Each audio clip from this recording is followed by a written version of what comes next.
What's up, guys? Daniel Elias Fishing here. Welcome back to the channel. Today I'm going to tell you 5 baits that you need to have tied on when you go fishing this September. So I'm going to start from the top, work my way down in the water column, and kind of tell you what I'm thinking and why I throw them. And at the end, I'm going to throw in a little bonus that you may want to have tied on as we get closer to the end of the month and closer to October. So, the number one bait I love throwing in September is a topwater, but specifically the Berkeley Chapo. The Berkeley Chapo is a killer plopping style bait. This is the Chapo 105. This is the Chapo 90. Suit it to the size of the bait that you see in your lake. Now, you're not going to get a ton of bites on it, but when you do, they're going to be big ones because in September, those fish tend to start to really get active as soon as we get our first cool nights. So they'll start moving up and they will look for an easy to catch bait that they can pin against the surface, and that's when I love turning to that Chapo. Now, there's another topwater that I love throwing the same time of year that I'll throw when the Chapo isn't working. So when the Chapo really works well is when you might have a slight ripple on the water, maybe a little stain to the water. But when those conditions get tough and maybe it gets calm, that's when I turn to the drift walker. So that's going to be bait number 2, is going to be a Berkeley drift walker. Now, as you can see, these are small, really thin pencil style topwaters, right? They're super thin. They don't have a lot of thickness, but they have this really enticing walk as they come through the water. It's a great bait to get those finicky fish to commit. So I love throwing that drift walker when the bite gets tough. I prefer throwing it on a little bit lighter rod, like a 7-foot medium or a 7-foot medium heavy Veritas is kind of my preference. And I'll even throw this on monofilament as opposed to braid. The Chapo, by the way, 50-pound braid tends to be what I like the best. But those are going to be my first 2 choices that I'm going to fish on top, is the Chapo and the drift walker. So, now, one of my other favorites that I have caught countless big fish on in September is a bladed jig. Specifically in September, it's going to be a green pumpkin bladed jig. So this is the Berkeley Slobber Knocker in green pumpkin. Now, as you can see, I did not put a green pumpkin trailer on it. This is a Berkeley Power Stinger, but it's a Tennessee shad color.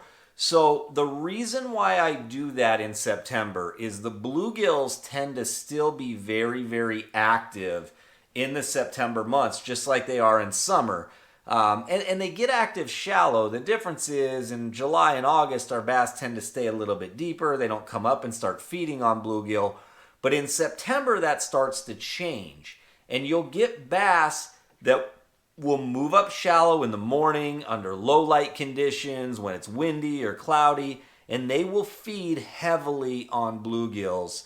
Our bluegills around here tend to sometimes this time of year look a little bit gray on occasion. They'll be green, but they'll have some gray in them. We have a lot of sunfish, which is why I go to that lighter colored trailer.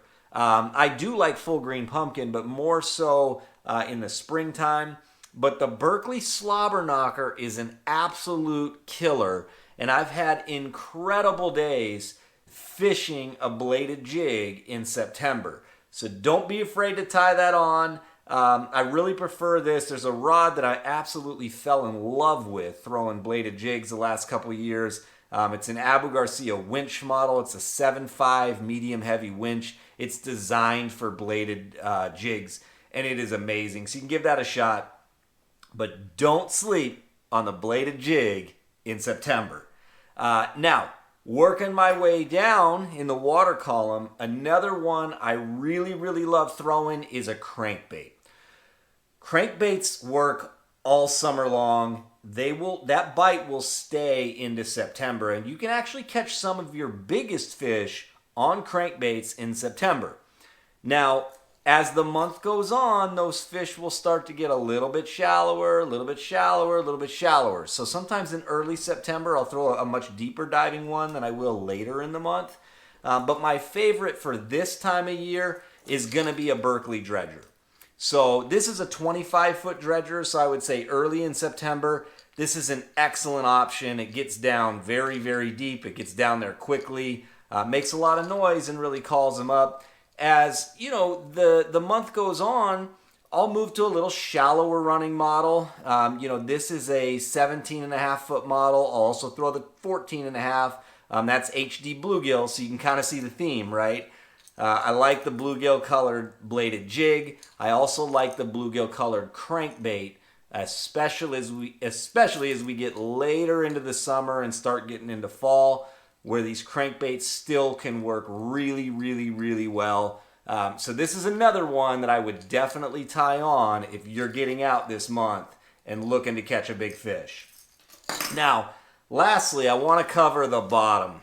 And, specifically some of the biggest fish on those days that it's hot, right? So we're going to run into days in September where it's still super hot. The fish are kind of more, I would say, inactive in the sense that they're not going to move up shallow, they're going to stay deep. And a lot of times they stay around cover, around trees, and rocks, and boulders, and any type of hard structure. My favorite bait to catch big fish in September on the bottom is going to be a 10-inch Berkeley power worm. Texas rigged specifically. I mean, you can rig it Carolina rigged a lot of different ways. But I specifically love throwing that 10-inch worm on a Texas rig right through trees, right through boulders. Most commonly, I rig it up on a half-ounce weight.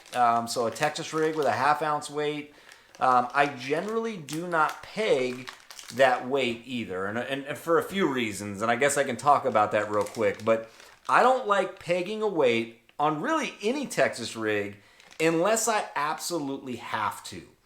And the reason being, and when I have to, is if I'm fishing in heavy cover. If you're flipping, you've got to peg that weight. If you're fishing in tons and tons of trees, you got to get that weight pegged, or you're just going to be hung up all day and breaking them off. But the reason why I prefer to not peg a weight is because when you hook a fish on a Texas rig and that weight is not pegged, it has the ability to slide up the line as you're fighting the fish. And commonly it will separate from the bait. And really what that does is it takes the leverage away from that bait, where the fish has a much harder time throwing it. So think if you had a big football jig, a half-ounce or a 3/4-ounce football jig, and that fish is hooked in its corner of its mouth and it comes up and it jumps and it's shaking its head. That bait has a lot of weight that throws itself around and it can pop that bait out. It makes it a lot easier to lose them. Same thing can happen with a Texas rig.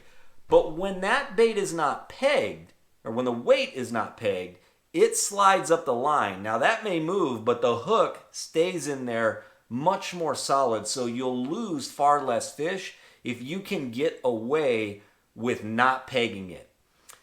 So guys, that is my 5 favorite baits to fish in September. Now I told you I'd leave you a little gem for October, or really the end of September.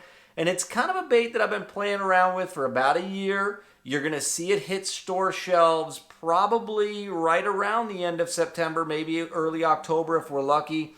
And that's going to be the new Berkeley Power Switch. Okay, this may be kind of hard to see with the light on, but I'll crack one open, and it really what it is it is a bait that is designed for forward-facing sonar.